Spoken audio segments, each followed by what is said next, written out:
Can we make a game called Number Go Up?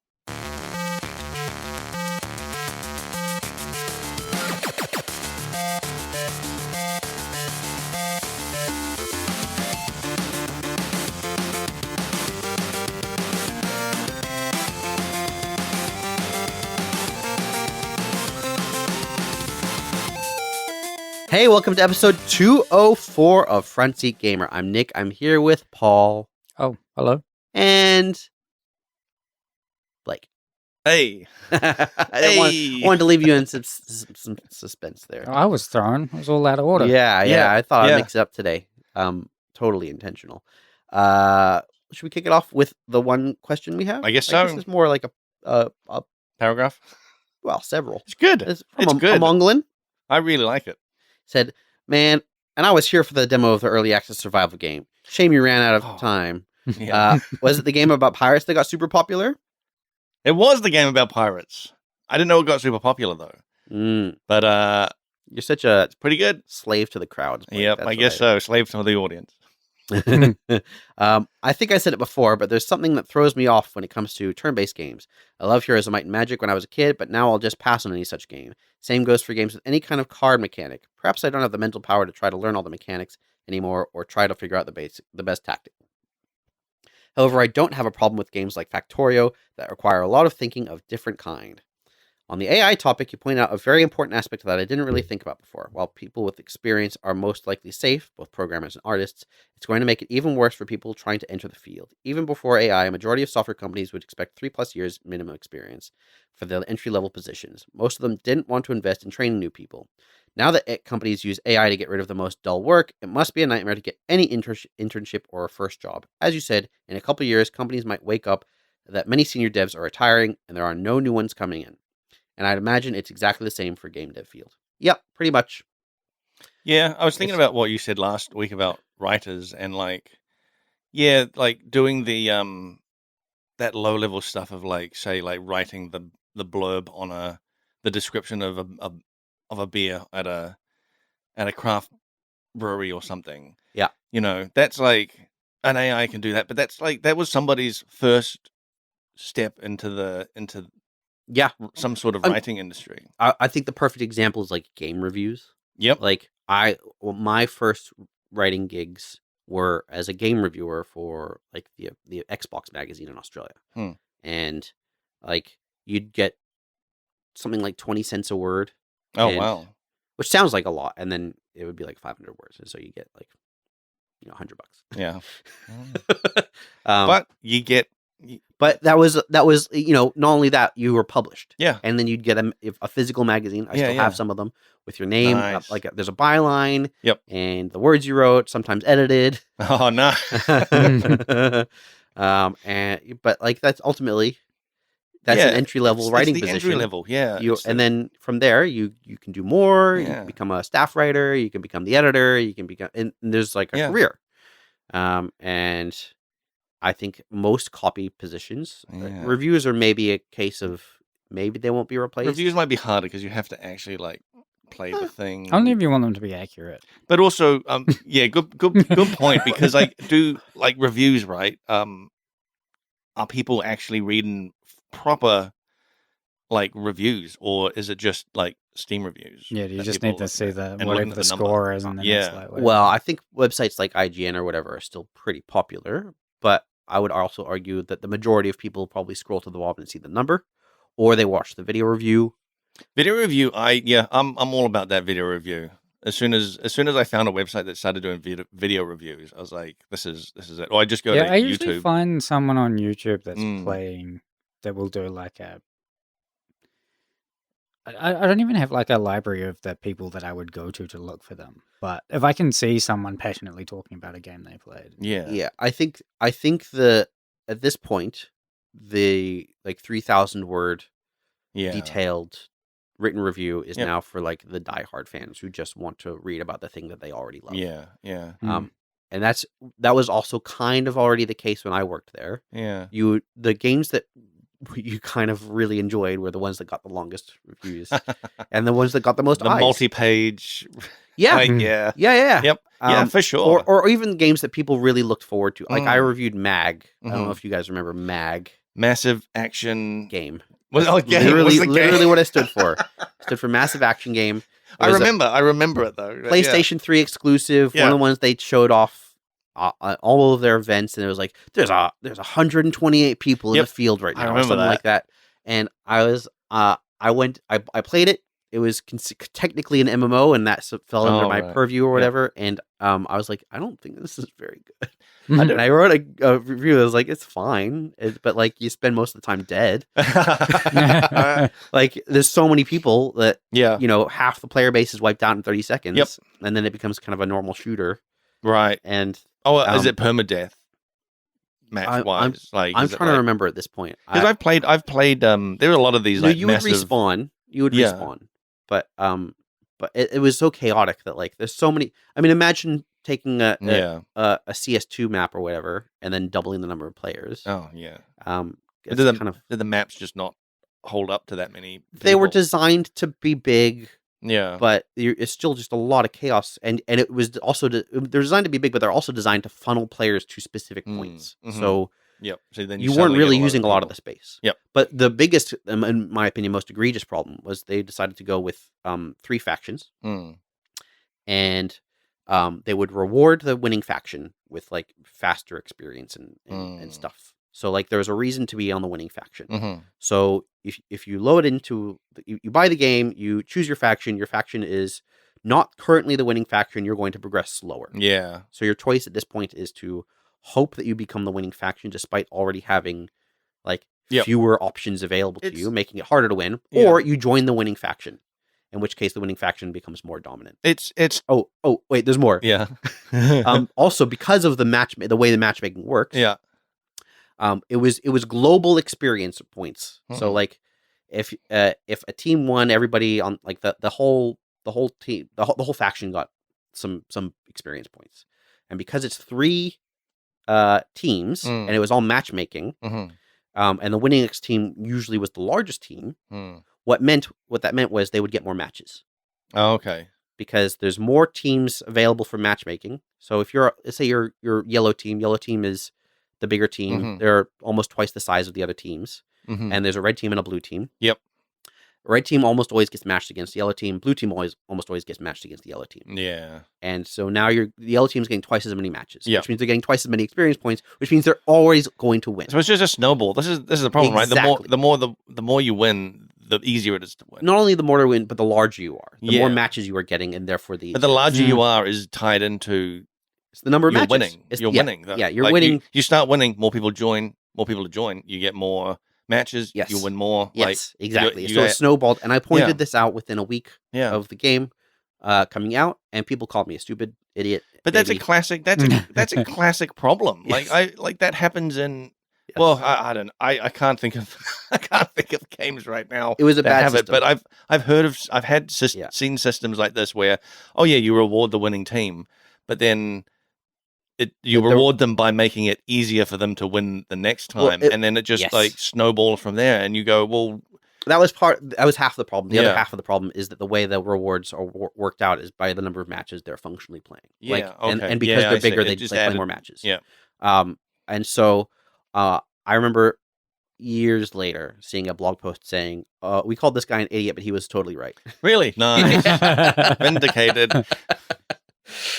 Did you print it and put it on your wall? No, because there was also when you Google, this was when you would Google my name, and this would be like maybe 4 posts down. Or Yeah. whatever. And the top post was this: I might be retarded, and I was like, "Oh, I don't really want that one to show up." You want to print that and put it on? That also feels like a Yeah, you put those two Success side by story. side, right? You put them side by side. yeah, yeah. The dichotomy of the internet. Yeah. Anyway, so But yeah, that's I mean that's a review that I think you're kind of right that AI would probably not at any time in the future be able to actually fully review a game. It would just be you based could pump on out a bad one. You could be like, but you'd have to source from already reviews. So it'd have to go through other it'd have to be able to It'd have to go through Here's existing reviews and then rewrite its own one. And I then... think you're wrong, and I think here's why. Because you could get AI is going to scrape from any available information, including previews, including user reviews, including random news articles. So you could be like, "Hey, can you write a review for this fictional Zelda game?" And they'll be like, Zelda. Here's all these things, and they'll be like, "We love the dungeons, and we love how the open world, and we don't like, whatever." And it would make a perfectly serviceable review for someone who doesn't know anything about the game. And anybody who does know the game would immediately clock in and be like, "This game doesn't even exist," or whatever. Yeah. But it would get eyeballs, and it would generate money. Yeah, I mean that's just what I said, though, isn't it?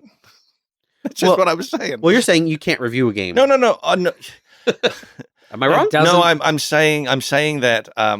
Okay, yes, you can review a game, and I'm saying it would have to scrape from pre-existing reviews that humans had Not done. Reviews, though. That's what I'm saying. Is you can any information related to the topic, previews. But if you've got a game that's just come out and there's been an embargo and nobody's been able to play it, how do there'll probably be previews. How do you? If there's embargoes, there's almost certainly previews. So like previews will have opinion in them. Yeah, they won't have a score, but they'll have opinion. I'm going to try this next time. I'm going to get ChatGPT to write a review for what's a game that's coming out? Let's do Grand Theft Auto. Grand Theft Auto. Yeah. Right? Yeah. That would be the perfect example. Yeah. You could, I reckon, minutes before that game comes out, you could probably say, "Can you write a review for this?" And it would do, a serviceable job. Yeah. It would, as soon as anybody who plays the game reads it, they would know this is BS. Yep. But if your goal is to just get content on something, fill, I don't know, a magazine, or whatever, you could. Doesn't matter. But it would read like AI because AI has a certain style. Sure. And if you know what to look for, everything, it's really easy to spot. But but yes. Anyway, entry level jobs gone. Bye. Thanks AI.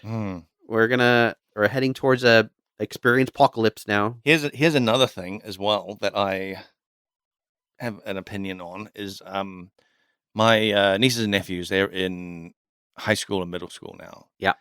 They use ChatGPT for homework, some homework assignments. Yeah. I don't know how much they do, but I know that they've used it. This is very, very common, and it's a problem in a lot of schools because I've heard of this from other people that are like teachers. Yeah. That using that is a problem, but it's a thing of like they're only like the kids are only hurting themselves and they don't realize it because they're just like, oh, I just want to get this assignment done. Yep. But they're not developing the writing skills that they would actually need in the future. They're basically just getting somebody else to do their homework for them. Yep. And you're going to get this generation that then enters the workforce and has all these qualifications. Yep. And then when they actually start a job, they can't do anything because they've relied on chat. Well, my counterpoint to that is that is absolutely already happening and has been for quite a while. Yeah. At least when we do the technical interviews. Yeah. You run into a lot of people who do not understand how to write code. Code is an interesting one because there are so many like sites and services available to build out basic code, right? Like Substack used to be like the place coders would go and they would say, "How do I do this thing?" Cut and paste, slap it in there. Yep. It works, and they don't understand why it works or how it works. And then, but I wouldn't go for a coding job like that. Like why? if I was that's the way you and all of your cohort got through university, right? And also, there's people that have been doing this and getting paid in jobs. Yeah. And then they come to a technical interview, and you're like, okay, so here's the technical task. Because I know, and they're like, I don't know how to read a file. Yeah, because I know I know a little bit about our, or at least a few years ago, I knew how the test for programmers was, and it was like Jonathan was there watching you. Yeah, yep. And like that's like if your first thing is to like, okay, I need to go onto this forum and find something, but you don't know if this is your first job interview, or if that's you think that's normal. That's normal. That's just part of your workflow. Yeah. I go to you autopilot or whatever. Yeah. Or the other option is you freeze up and you go, I realize I don't know how to do this. I can either say I don't know how to do this, or I can do the thing that I would normally do. To me, freezing up and going, I don't know how to do this, is probably better. But you're not going to I've get a seen job. that. You're not gonna get the You're job. gonna get a You're job not either gonna way. get a job. Yeah. But for your own development, it's better because yeah. you've hit a realization point Yes. in your life that you're like, oh shit, I need to learn things more. So, but to go back to the problem that you raised of like there's people going through school using ChatGPT Yeah. to get through. I think there's two things. One is well, there's a few things really, but like one of the problems is I think this has always been a problem since at least I was in school.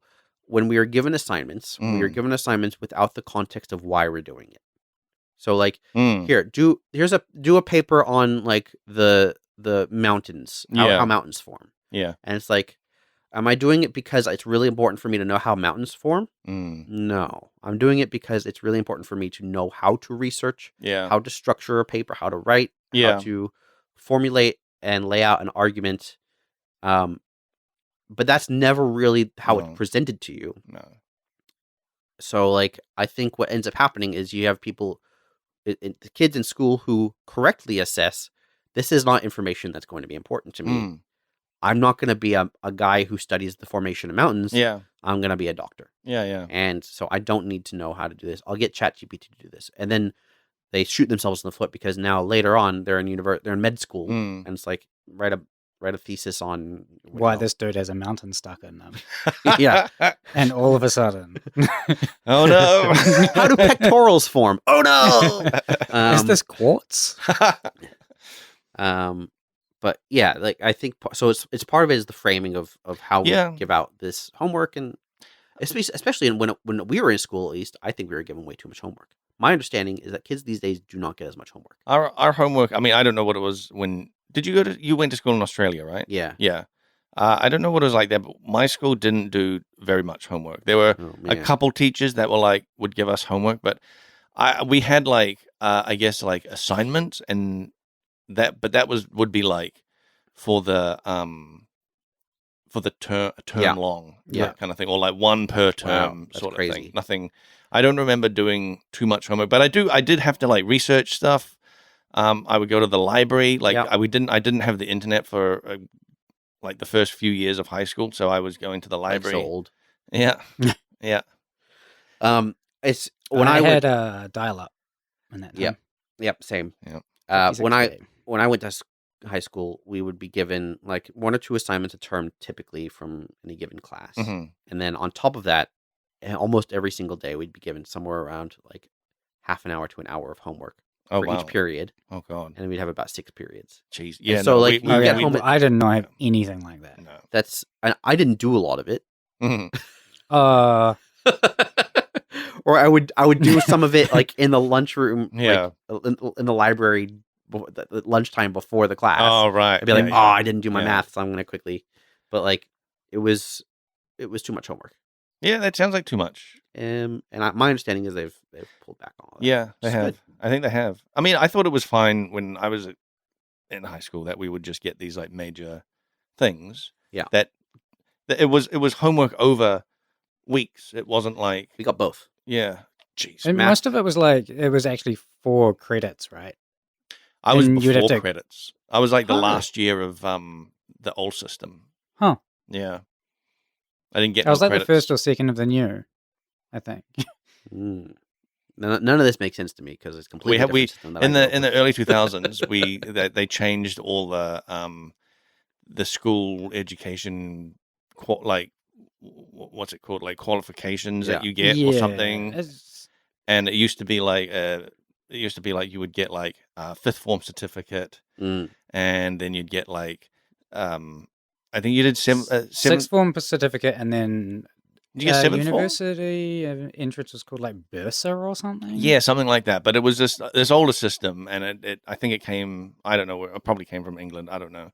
But I have no idea. Oh, and I got like you'd get like a yeah, I remember 5th form certificate was like a big one, but it was like that was halfway through high school. You'd get that. But a lot of people would leave after that. Yeah, and then they changed it to this other system that is a more credit thing, and I don't know it because I never. It's I never did it. Yeah, it was called NCEA, and it had levels. So I think it actually started in your first year of I'm- high school. That was level 1, and Oh, then yeah. Immediately giving something levels is more exciting to me. yeah, Now you can beat yeah. it.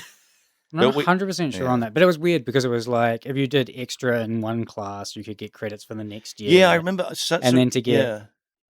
like university entrance, you just needed like a certain number of credits, and that would need to sum from like if you were going into computer science, you would need some of those to have come from math, some of those Right, to sure, come sure, from. sure. That's a Yeah. good. That seems like a reasonable. I system. You needed Yeah. some of whatever sixth form English was, but you didn't need seventh form English to go. Right. Hmm. I think I mean, it's probably wildly changed now, but where I grew up, it was you'd have an university entrance exam.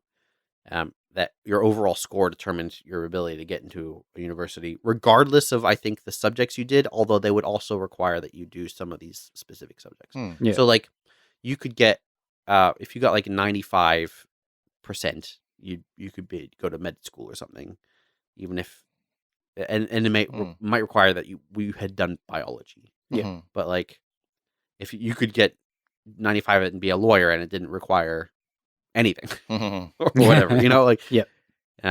So it was, they don't seem to care all that much about that beyond your ability to perform in school. That's interesting. So like, you could be the most incredible person in biology in the whole state, and if you messed up gym, yeah. no doctor for you. It's great. Yeah, it doesn't really make a lot of sense, does it? Yeah. I don't know what I don't remember having any university exam entrance thing. No, At it was all just all. based off credits. Yeah. Like if you Just most completed of- the year's worth of That's- credits, then you had You had enough? entrance, like enough to You Right. didn't have to do like a 6-hour exam. Oh, hell no. Wow. Hell No, no. but there were big exams at the end of the year which accounted for a certain number. But of the I'm sure credits they you were would not get. 6 hours. No. They were like 2 hours, I think, Oh, maybe man. at the Yeah. most.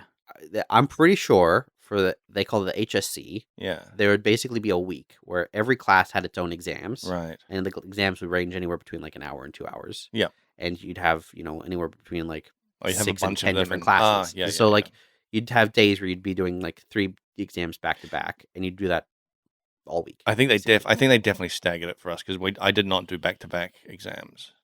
Yeah.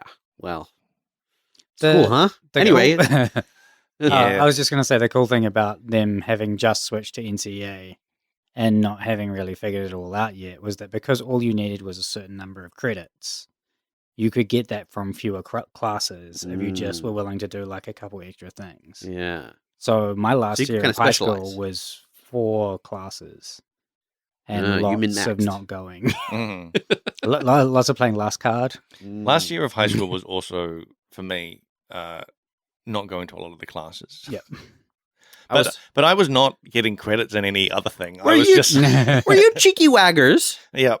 Wow. We had a at our school we called it bunking. We Okay. didn't call it wagging. We called it bunking. Uh-huh. And because my school had a farm on it, Uh-huh. there was a place called Bunkers Island, Oh, and it was you'd all like go. this actual like little island in a river down Yeah. on the farm that people would go and hang out and smoke weed and just like play music. Gee, where are all these students going? I wonder where they could. Bunkers It was Island. I called wonder. Bunkers Should we Island. check Yeah, there? it's literally called Bunkers Island. Wow.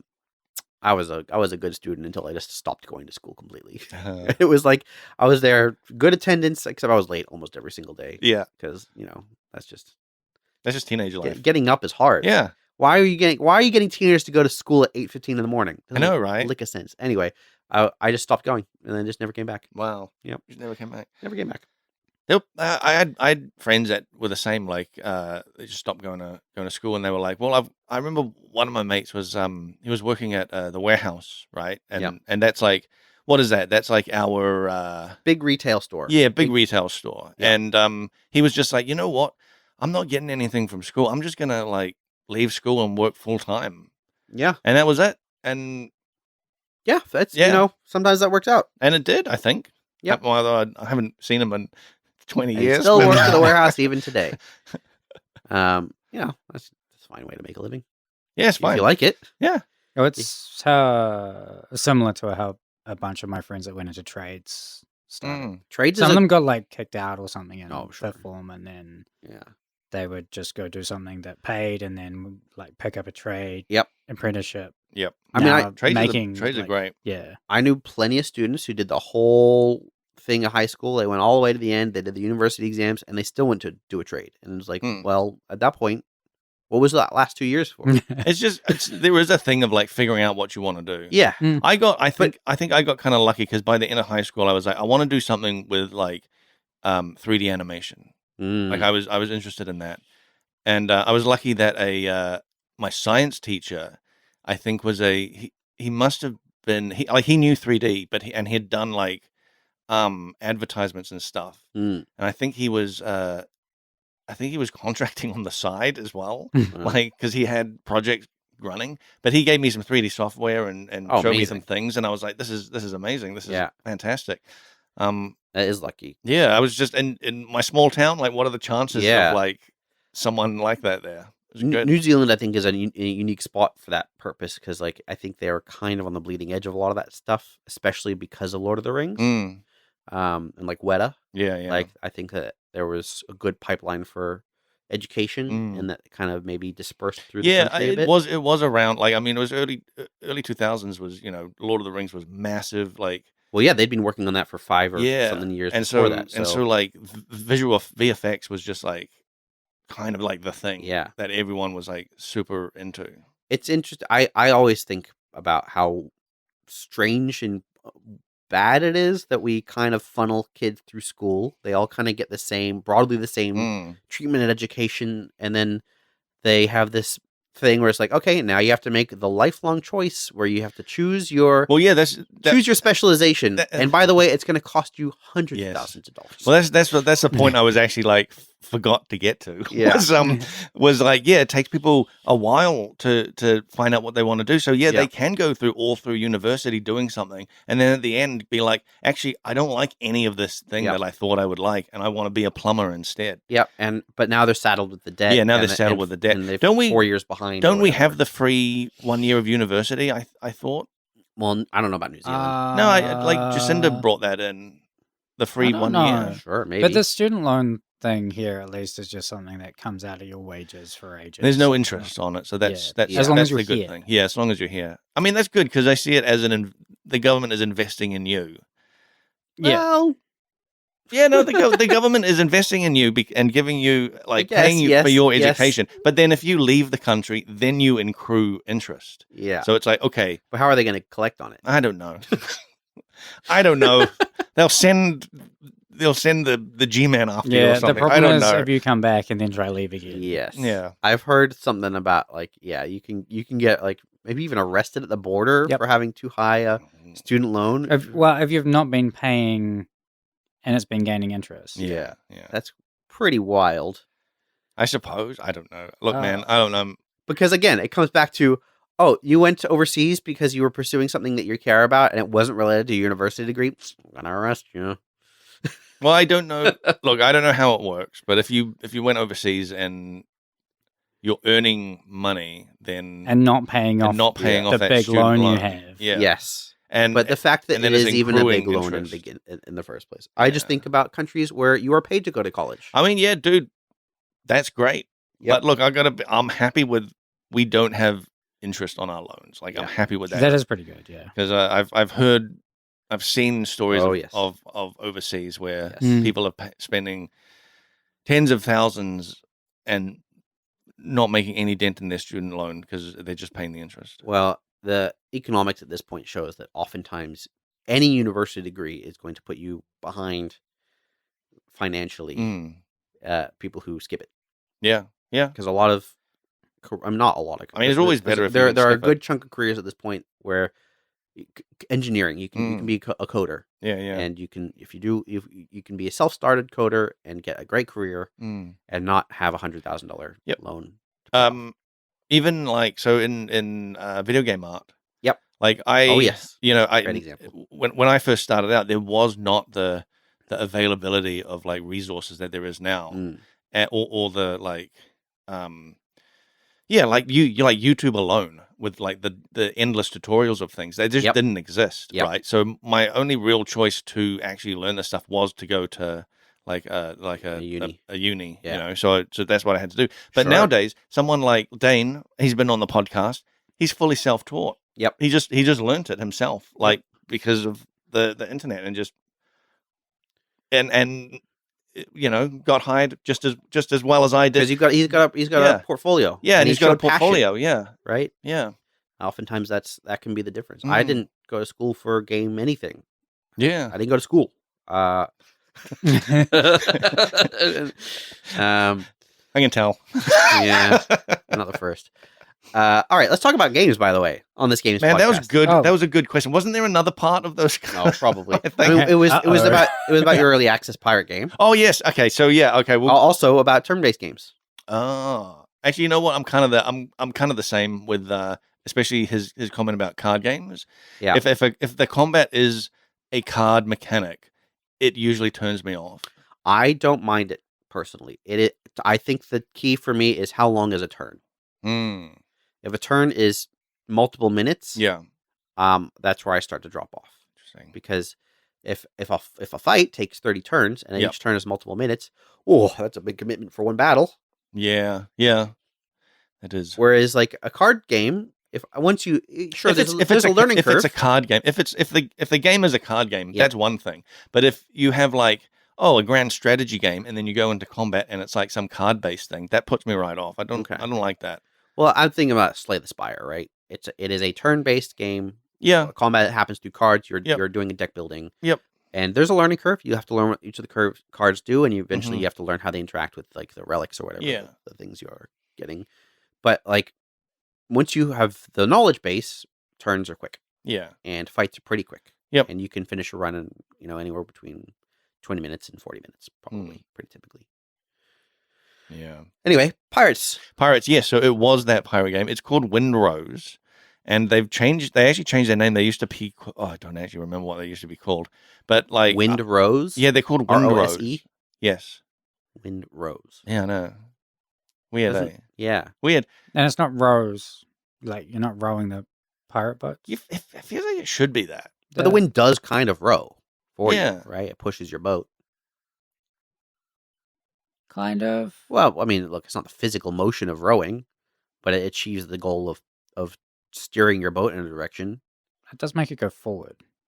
and then And- you can turn the sail Yeah. or whatever. Now we're guessing at boats. I think you This All is I know is you clearly weigh our anchor- area of expertise. you swab, poop deck, starboard, port. Port and starboard. You know which is Starboard Port worse? is left because it's the same number of letters. Yeah, that's how I remember. Ah. I play in my survival crew. One of my mates, he is a real boat guy. He used to live on a boat for a while. Okay. He still owns a boat, but it's like Does he, when he's like in the car, does he go turn starboard? no, no. But he did have a car called that he named the Battle Wagon, and he Okay. painted it Battleship Grey. Okay.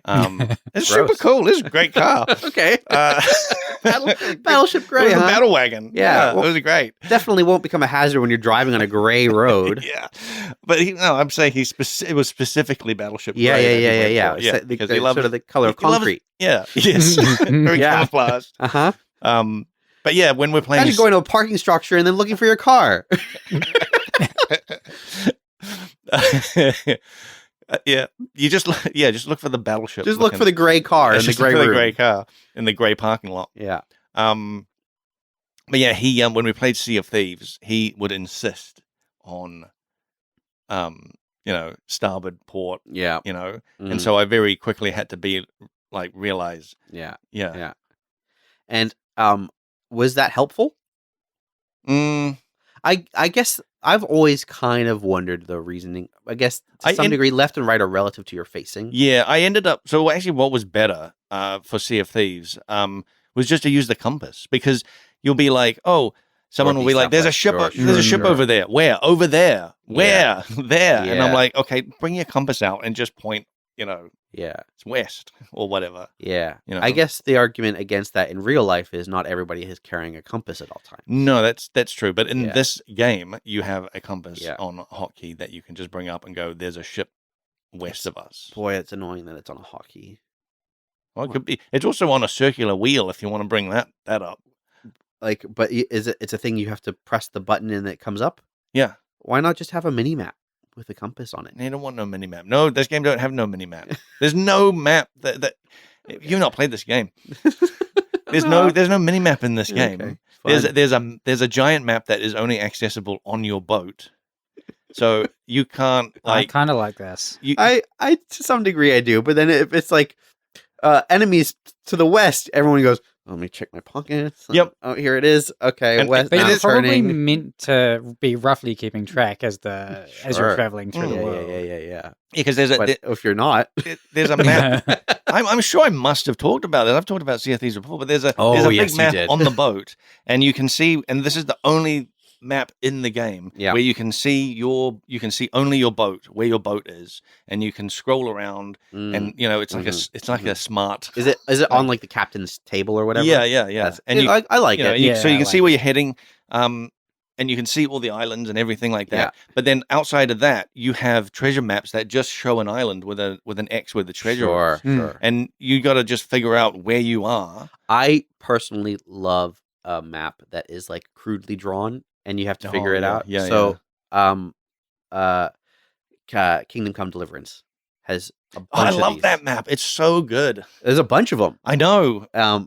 And like they all take different styles They're as well so great. based on who draws them. Yeah. It's great. I like it. They've got like it's their map is like a hand drawn medieval like woodcut type. Oh, you're talking about the thing. actual the world map. Yeah, the world map. Yeah. But then when you What's that? zoom in to like towns, it switches to like the town map, which is in Yes. that same style. Yeah. Yeah. I'm not talking about that. What map are you talking about? I'm talking about like you could find an NPC who has like a treasure map, and then you can buy it. Yeah, you're right. Or Yes. or some guy will give that's you a even map more or whatever. crudely. Yeah. And they're literally like charcoal on scrap of paper, and it's like river X log, and you're like, okay, I Yep. have to find the river with the log, and there's a weird looking tree, Yeah. and then you find it, Yeah. and you find the chest tucked behind a rock, and it's so rewarding. I know it was really good. That was in that DLC, right? That Yes, there was some of that in the DLC. Yeah. But I think there's You also you that do just in find the- them in the world, Yeah. but like when you find them in the world, you're like, where is this? Yes, Right? yes, and then you start to piece it together. Yeah. and that's satisfying. I found one that just said I was looking at it going, this could be anywhere. It's just like I don't know what this is. But then up the top there was like a little arrow that said like to I can't remember what the town was, Yeah. something. So I was like, okay, it's somewhere along this. Yeah. And I couldn't tell, is this a road or is it a river? Like, but you just you work it out. It's really Yeah. good. Yeah, I really like that. those. So I'm not opposed Yeah. to a scrappy map. Yeah, it's cool. But that's not the pirate game I was playing. So it was out in demo Yep. for I think Next Fest. And it they did a beta weekend or something like 6 months ago, and, Yep. and people really seemed to like it. But it came out in this demo. I completed the demo. Like it actually pops up saying thanks for playing. Yeah. This is the end. Did you play it by yourself? Or I played it by with a myself. squad? Yeah, I just played it by myself. Is it a game you would enjoy more with a squad? Do you reckon? I mean that goes for like most survival games. Yeah. But in this, like, I don't know how the squad will work with the boat system, because Presumably, you just share a boat. I guess you do, but you also have an NPC crew.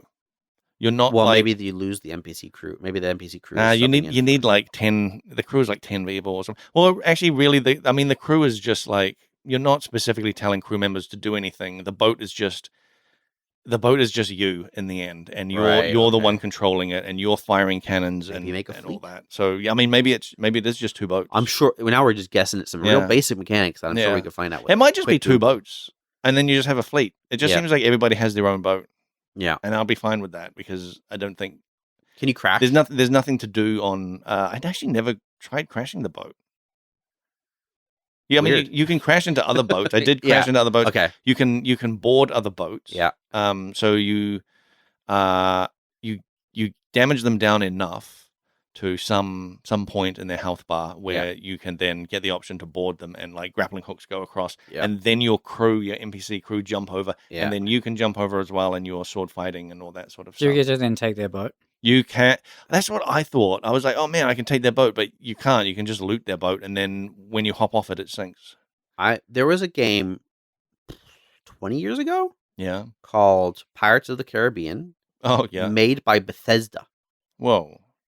This was before, I think it was after Morrowind and before Oblivion came out, and it was like basically a pirate sim, and it was brutally hard and kind of clunky, and it had some like exploration elements, but it was hard to get to those elements.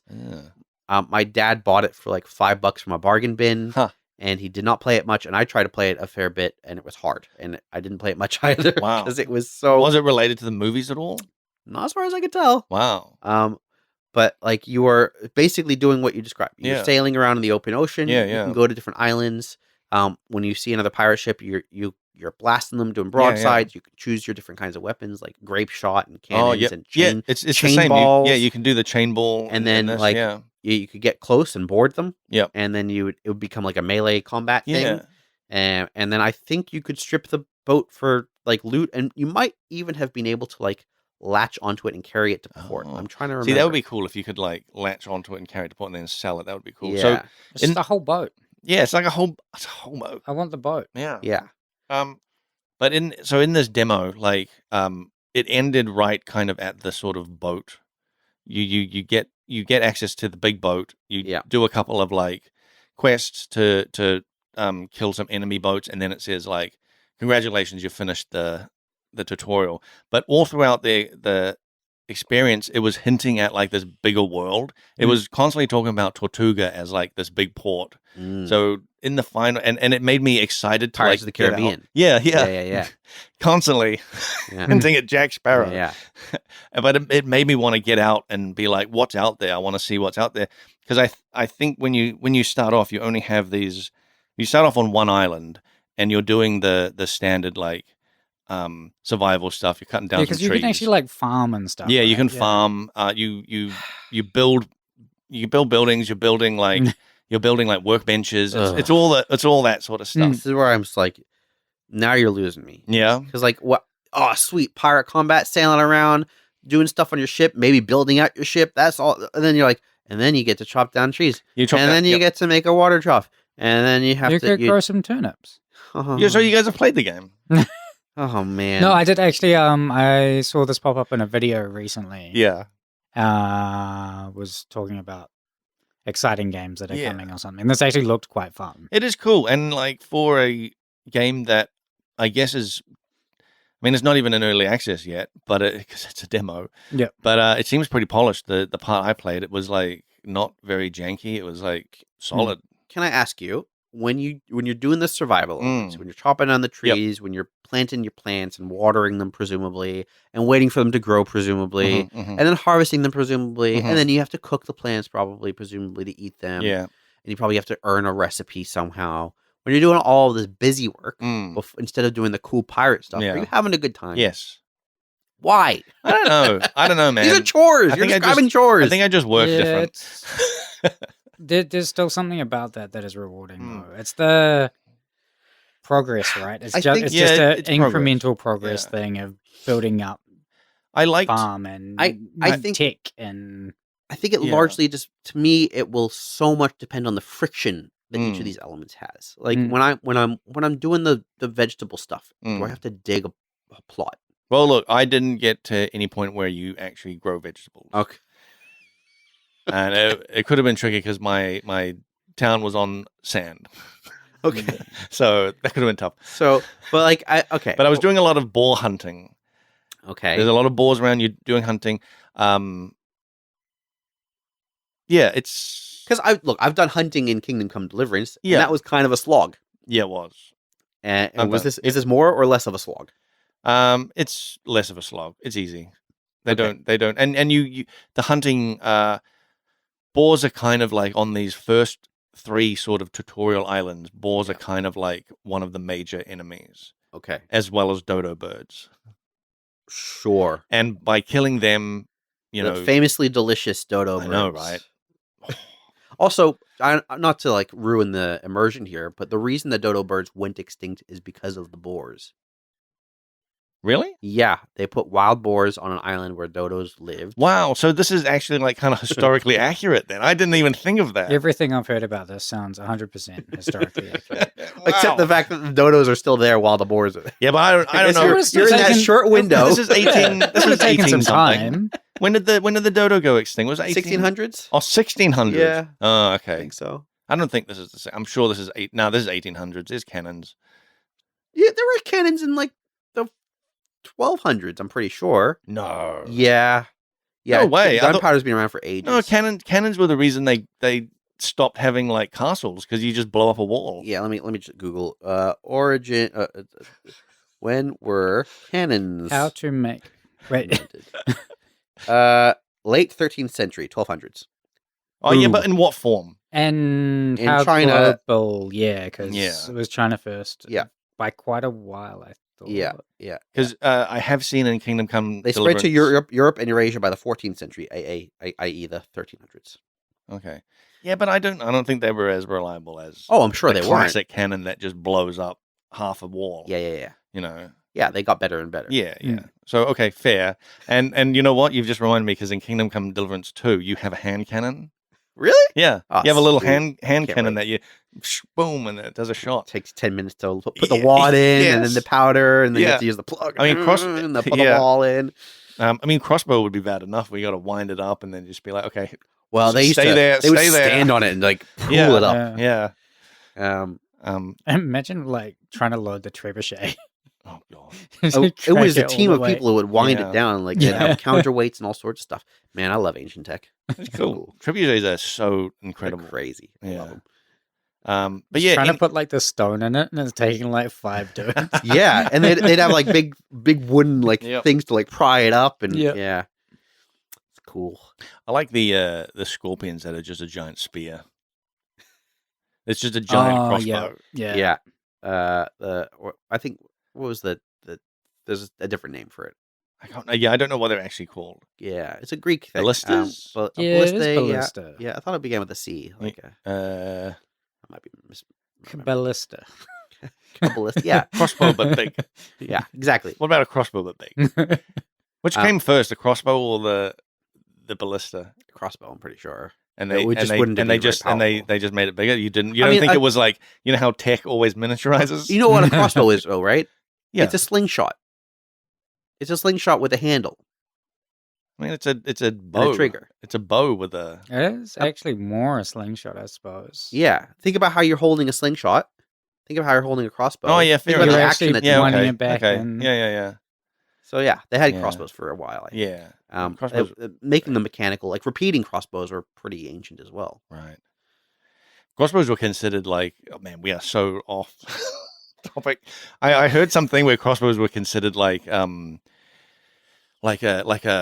lesser thing because it didn't take skill to Yeah. use, you know. So it was just like no noble person would wants to use them. I think there are a few things going on there. They're not very good at aiming because like you load it in there and then like you shoot it, and yeah, might maybe not you really, hit, maybe you you're don't. not really, you can't really adjust for wind Yeah. and distance. It Yep. just kind of does its thing. And so like, you know, a guy with a bow, he Mm. can pull it back or forward. Yep. And, You got much tilt more, it and- yeah. But you got to have the skill. yeah. Takes Also, they're way cheaper to make a bow, which is just like a bent Yeah. stick and some twine. yeah. Versus But an untrained peasant could use a crossbow. You know, and sometimes that's all you need. what are you planning, Blake? Anyway, pirates, huh? Yeah. Anyway, so I mean, yeah, it's mostly just a standard sort of survival game. Yeah. Set on a few islands, and you eventually build up to a boat, and then go out into the open world. And I'm hoping in the real game there's like lots of NPC factions Yeah. and all that sort of stuff. But when it comes out, I'm like pretty interested in probably. I think I probably would get it, or at least I'd see. I've said it many times on this podcast. I'm going to say it again. We should find a game the three of us can play together. Yeah. Is this it? Who knows? I'll be keen on that. We I could would be like probably play this. three What's boats the sailing time? around. What's the time to boat? Oh, the time to boat Beach was to like boat? quite a while. So TTB? Yeah. it took me like it took me quite a few hours to get to the boat because Because he made his base on sand. yeah, maybe Yeah. It kept washing away. yeah. And it was a foreskin boat. Because the way it works is it's all through a sort of quest system. Uh-oh. And you got to go through these quests, and you meet an NPC who's like, there was a shipwreck over here, and then you find that island, repair that ship, and that ship needs a load of resources that you need to then explore that island for, and then eventually you get your big boat and you can go. But you do start off with like just a little boat, A dinghy, basically.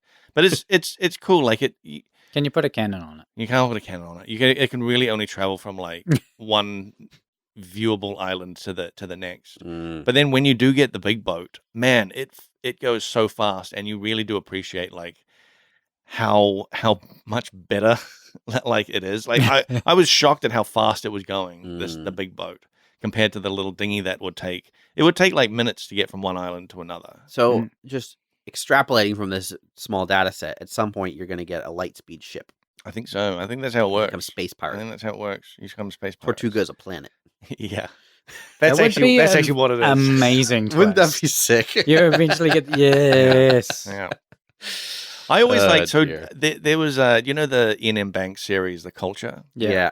There's in the first book, the main character sort of crashes on this island, right? And it's got this this weird primitive tribe there who are like cannibals, like basic like Stone Age people. Yeah. But the thing is, they are actually stuck on an island that is on a ring world. Okay. And the ring world is like a vacation place. And at some point in the past, some ship got marooned there, and then these are became their cannibals. these are their Wow. descendants, I like it. and they don't have any understanding of what they're actually on. Yeah. Yeah. And it Wow. would be kind of like a game Yeah. like that, where you're like, yeah, you're in a pirate, you're marooned on a thing, and then you look Yeah. up and you're like, there's a massive halo. Yeah, Like, what yeah. is this? You're 4 hours into the game and a spaceship flies across the Yeah, sky and you're you're like, like, I mean, it kind of Spore a little bit did that. I don't know if you remember. You'd get to the point where you can be like a land creature, and sometimes you just see a UFO fly past, and like it might abduct an alien in front of you. Yeah, And you're like, yeah. oh, okay. It's I mean, cool. for Spore, you kind of always knew where it was headed, but yeah, that would be a fun little twist. it's cool. All right, we're almost out of time. However, I want to just quickly talk about. Yeah. I didn't even get to the actual game that I wanted okay, to go talk ahead. about, but we'll save this one again for next. Well, all right, few weeks. I'll just quickly Because I've talk about- probably got too much to talk about. It's a game called Bellwright. It is a survival it's an early access survival village management game. Boy, that sounds horrible. Can't wait. We'll talk about it next time. I'll just quickly talk about Doom: The Dark Ages because I wanted to talk about that last week. Yeah. Ran out of time. Really good game. Haven't finished it quite yet. Mhm. Been slowly chipping away, and then sick children have a tendency of preventing Oh, you from yep, doing yep. anything other than maintaining their livelihoods. Mhm. But I think it's a really interesting game. It's the core actual shooting combat is really fun. I do miss the mobility of Doom Eternal. I don't miss the sort of rock paper scissors combat of Doom Eternal. I think I would like the shield play of Dark Ages and mobility of Eternal. That seems like a fun combo to me. The dragon combat is weird and lame, Yeah, I agree. and the giant combat is weird and lame. Yep. And There's mechs in it, and you think like, oh man, this is gonna be so cool. then it just becomes like the slowest version of Punch Out. Yeah, it feels like Very a hard. bad arcade game Yeah. to me, where it's like dodge, punch, and it's very like the what is I it? feel The- like we've the- played that. yeah, the Punch- thing that pops up that says to dodge and punch is like very, Very obvious. Yeah. Oh. It feels a bit like they shoehorned these two modes in. We're going to expand on them and never did, and then they're only in there either as relics or like story stitching, and also just to kind of show off the the beautiful graphics because visually, it's such a good looking game. Stunning looking game. But man, I really liked being able to dash and double jump and do all the cool stuff that Doom Eternal had. Like later on, you can just, I think the expansion as like slingshotting around. Oh wow! And all sorts of like really fun first person mobility. Mm. And then they rip it all out. This is fairly slow. I changed it so that I'm always sprinting. Okay, that would be helpful. That has helped a lot. Yeah. So I'm constantly sprinting everywhere. Yeah. I'm pretty sure I got a double jump now. Okay. Pretty sure I did get a double jump. I don't know that I've got one. Maybe I do. Swear I got a double jump. But it seems maybe I don't know. I probably do. I've forgotten. Yeah. But it's I really like the shooting. The shooting's really fun. The combat is so great. Like I was saying to you before, like I would go into like a flow state in combat and not even realize I'm not even like thinking. I'm just like reacting. Yeah. That's cool. And then you come out of it and you're like, wow, that was so cool. They do some interesting things from a game design perspective in the combat that I think you're only going to notice if you're looking out for it. Yeah. So, for example, you'll regularly drop down to like 5% health. Oh, yeah. And then you'll still take hits. Yeah, and you won't die. Yeah. They're clearly giving you a grace period. The combat can be really punishing, especially because there's often dozens and dozens of dudes on screen all harassing you. Yep. And so like you can go from 200 health, 150 armor down to 5 health in a matter of seconds, and then they don't just wipe you out. They give you a few seconds to try and get your stuff together. Get some health, get some armor from killing some dudes. That way if you're low health, enemies are going to drop health. Like they have a thing in there. Well, that's good. I didn't even really realize that. That's kind of my point. Yeah. They do lots and lots of things to make it feel like there's a bit of a seesaw with your health bar without it being too punishing. That's good. Like it's a struggle without actually having too much of the consequences of it really being a struggle. Yeah, you feel the pressure of being on low health. One more hit and you'll die, but actually it's one more hit in about 5 seconds and you'll die. And then like, oh, where am I going to get some health? Oh, these guys keep dropping health. Great. Don't you also have an attack that drops health as well? There's also like all of your weapons, some of your weapon perks. Yeah. If you have if you're like basic shotgun, the first weapon you get, one of the upgrades, when you shoot an enemy, they'll start bleeding armor basically. And then like a different weapon, when you I think when you shoot them, they start dropping health. It's just and you can kind of. I think it's the same with ammo as well. I think it's like if you use your melee. Your melee attack will replenish your ammo completely. Yeah, okay, yeah. And will also usually give you some health and armor. They've completely done away with ammo types from within combat, but they still have ammo types scattered around the world. They've just done lots of things to streamline the core combat experience for the shooting, and it's really obvious they spent so much time on it because it feels great and it's super fun. And it's high pressure, high intensity, and there's still enough mobility for me. I just miss some. You are still jumping around quite a lot and like flying around the thing, but like they do a weird thing though, where your main mobility tool is like a shield charge. You'll lock onto an enemy and charge at the dude and smash them, and it just like demolishes dozens of little guys. And then the big guys seem completely unharmed. Yeah. Which can kind of get you killed. Yes. Yeah. Because you'll be like, charge in, and then they flamethrower you and you die. Yeah. And it's like, oh, yeah, I shouldn't have done that. Yeah. But that's also the main mobility tool you have, and so you just kind of instinctually use it a lot. But then there's there's finishes as well that like. Yes, you mash the E button or whatever, and then you'll go over and saw someone's head off and get a bunch of stuff. And I'm sure there's like the different enemies, like, I'm sure it's been a while since I've played, but I'm sure like you handle different enemies differently, right? Like some of them are more susceptible to like the shield charge. Like, I mean, the little guys for sure, but I mean like the big guys, I'm sure there's ones that are like more susceptible to shield charge. And I'm sure there's and there's other things where it's like some of them have armor, so you want to like shoot armor off first, and then they do have. There's a little bit of the rock paper scissors, like energy weapons beat energy shields. And, bullets. Yes, that's right. Bullets heat up armor enough for you to break it with your shield. You've got a shield throw ability, and so there's a little bit of the rock paper scissors, but it's not a case of like hit them with your rocket launcher, then your shotgun. That Doom Eternal had, kind Yeah, of thing. yeah.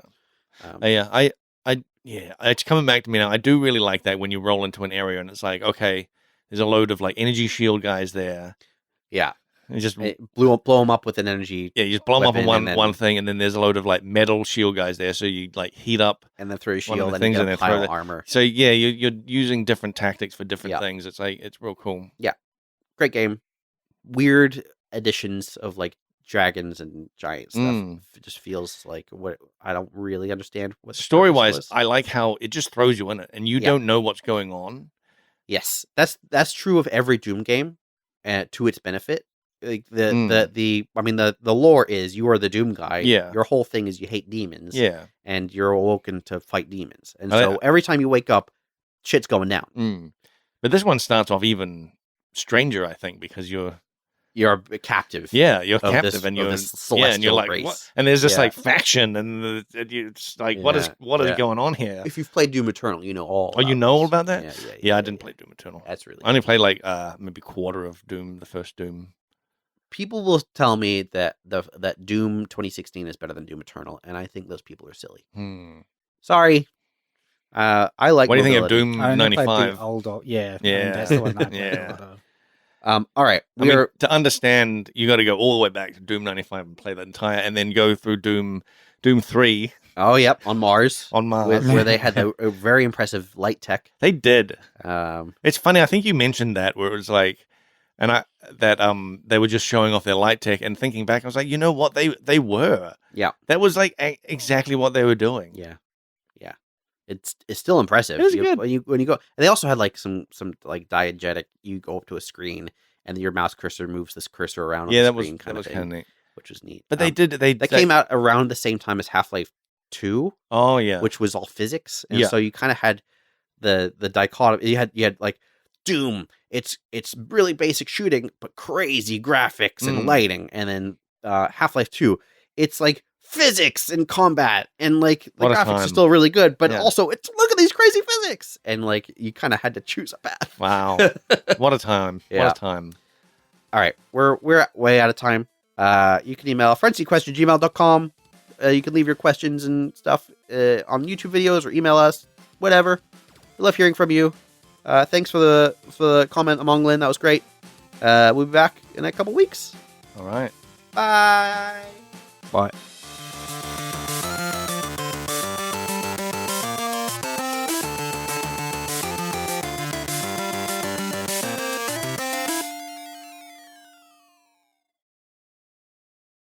This game sounds like a made-up game for like an episode of NCIS or something.